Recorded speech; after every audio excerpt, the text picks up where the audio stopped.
The fishing news is brought to you by Navionics, Okuma, Yozuri, Evinrude, Llama Glass, and the Star Island Yacht Club in Montauk, New York.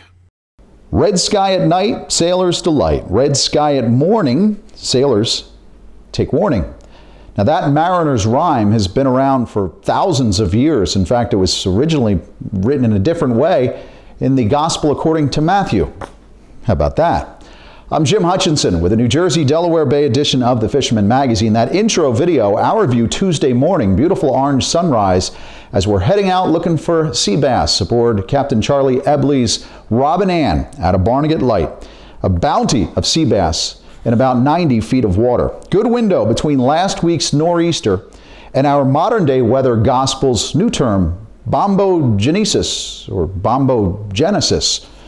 A weather bomb when central pressure decreases 24 millibars or more in a 24-hour period. In fact, that Wednesday bomb cyclone expected to go to 30 millibars.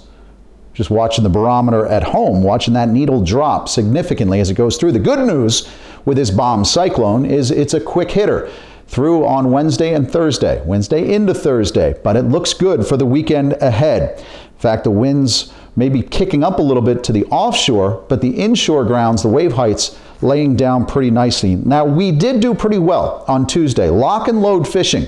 A lot of sea bass, quite a few keepers as well. We also caught a couple of tog, that one fish tog limit for New Jersey anglers until sometime in November. We also got quite a few cocktail blues on the wreck that we were working as well. In fact, had to take off all the bling, all the shiny metals and the shiny fish bites that we were using because the bluefish were making a mess out of it. But we did find quite a few sea bass. We use squid predominantly, and I'll tell you, some of those whole squid were catching some of the bigger sea bass as well. The trick at this time of year is finding a spot on the wreck. A lot of folks, the charter boats, the party boats, and of course the private anglers getting out there early, so finding a good spot on the wreck. You want to leave as early as possible and get there early as usual. Now you can check those sailing schedules, the folks that are fishing for sea bass or porgies in parts of the state or some of the cocktail blues.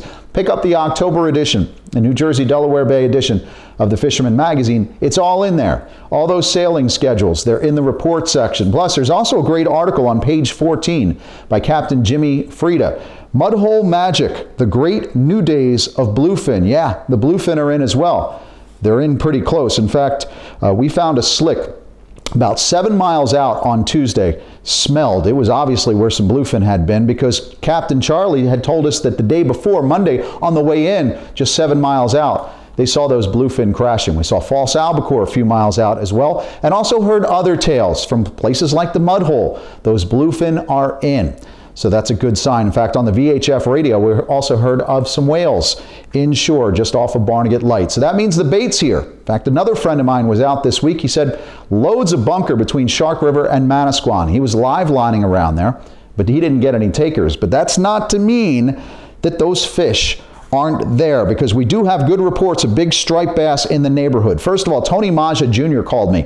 He was out on Monday. They had 11 fish to 53 pounds on spoons. They were just west of Deb's Inlet. That's right around the corner. Lo and behold, we do have some fish along the North Jersey coast. Heard of a few good fish on the Troll in North Jersey in between the weather fits. Parker Pete Sykes was on his partner boat, side job charters, jigging and trolling good fish earlier in the week. Another boat out of Belmar, the Big Mohawk, was on the striped bass before the bomb cyclone dropped on Wednesday.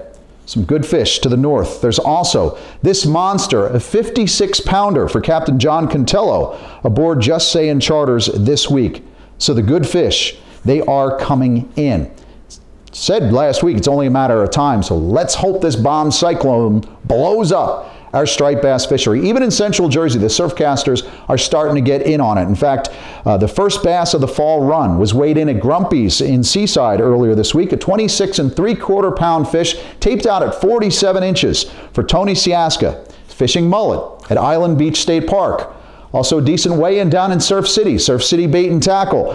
Brandon P. had a 19.46 pounder. He caught it on a swim shad in Barnegat Light took over the lead of the Long Beach Island Surf Fishing Classic this week. So those good fish are coming in, and they're in close, especially for surf casters. Listen, if you're in that derby, the LBI Surf Fishing Classic, you don't have to weigh in to win. It's a great tsunami prize every week to the caster who's in that tournament, who shares his badge number at their Facebook page with a nice photo. So make sure you check that Facebook page for information on that. Now, farther into Atlantic and Cape May County, while the big fish are coming in from the north, you folks down there, I would suggest you look towards the west, the back bays. Andy at Riptide said live eels are producing now in the back bays behind Brigantine.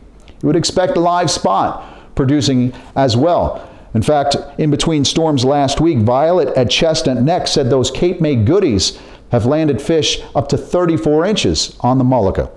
So obviously there's some good fish in the back bay, the Great Bay, Little Bay, all the way down into Cape May County. Those fish are getting active. You can hit them in the back bay with spot or live eels, or maybe popping, throwing those topwaters along the sedges. Now, if you're going out this week looking for some striped bass this weekend ahead, and you've got the west winds, so you might be able to figure out a place to fish for stripers in the back, but you might also want to pick up some green crabs. Look at the bushel of green crabs at Avalon Hodgepodge. Make sure you bring some crab jigs as well as the striped bass. Give those deep sedges or those back bay bridges a shot for some tog as well. And don't count out sheep's head just yet. In fact, Scott Lapsley hit a doubleheader. Checked in with the folks at Creekside Outfitters in Waretown this week, or on Sunday. That was at the end of the day, closing out the weekend. A 9.29 pound blackfish and a 12.6 pound sheep's head as well. Now, if the weather does get you down, there are some places to get you out of the weather, get you out of the wind and big swells. In fact, the kids from Brick School's Hooked On Fishing program, they got a few canal cod or tog this week as well. We're finding out quite a few tog along those stretches in the canal. I can't tell you exactly where. You're going to have to find it. If I were to tell you where, I might not be doing this video next week. You can't change the weather. Just keep that in mind. You got to learn to adapt. And while the weather along the coast is always far worse in terms of the swells and the waves and the crashing along the beaches, it does affect the inland fisheries as well. That's what we find out from George, the Pocono Outdoors guy. Jim, it's no secret the weather has really been playing havoc on the fishing over the past week and a half. We had that nor'easter come through, and the effects were felt all the way over here in Pennsylvania. I mean, fishing out this weekend, Josh and I trawled around here for half a day and seen a lot of guys fishing, not a lot of guys catching. Stopped by the lake the other day, and it was just a windy, choppy mess, not a boat on the lake. But that's not stopping guys from getting out, getting on fish, and there are a few guys that are real successful. The trout guys, yeah, they love this cold water. Eric Goodstall managed to get a couple of really nice brookies and a nice brown at some local streams, fishing that real skinny water. It's a good time. Also, Rich Bates managed to get a really nice rainbow and a beautiful brown. He was fishing the upper Delaware River, so the fish are kind of everywhere. Also, Jack Lane managed to land this monster brookie. I mean, take a look at this thing. They just don't get better than that. Now, guys, Eric also wanted me to mention, when you're out fishing that skinny water, you're walking up through those shallow streams, be really careful. Some of these fish are up on the spawn beds, and you don't want to ruin that next generation, so watch where you step. Guys, there's stuff going to come on. It's the best time of year. The fish are putting that feed bag on for the winter, but for now, from Pennsylvania, I'm George, your Pocono Outdoors guy. Don't forget, a lot of our pelagics are on the feed as well. Fall is a great time to get out there to the edge. You just have to find those windows. But those canyon hunters out there looking for yellowfin, longfin on the troll in the morning, the mahi, and of course, jumbo swordfish during those overnighters. Like this one, a 445-pound swordfish caught aboard Captain Tom Daffin's Fishin' Fever a couple of weeks back. That was out of Cape May. Heck of a fish. The NOAA offshore weather as of midweek, looking at the weekend ahead, good on Saturday, even better on Sunday. So the window is there. Finding the fish is going to be a little bit of a challenge. Those inshore bluefin we've talked about, they're there. But as far as where those yellowfin and swords are, it's anybody's guess. But that's what we have in store for the weekend. Again, that copy of the Fisherman magazine this week, the New Jersey Delaware Bay edition, you're only going to get it if you're subscribing to the magazine. It's in your mailbox this week. It's not going to be in newsstands. It's subscribers only. If you want to find out about members only exclusions and having that weekly copy sent to you each week, go check us out at thefisherman.com. It's $29.95 for the year.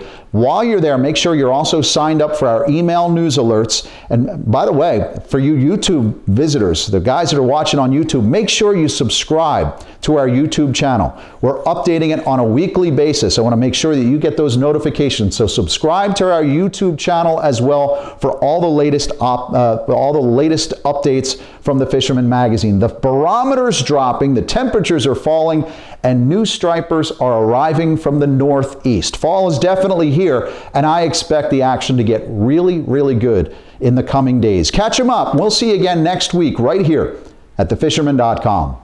Win the incredible Steigercraft Evinrude Lowrance Grand Prize Boat Package and more in the Fisherman's 2019 Dream Boat Fishing Challenge. Get the details now at thefisherman.com.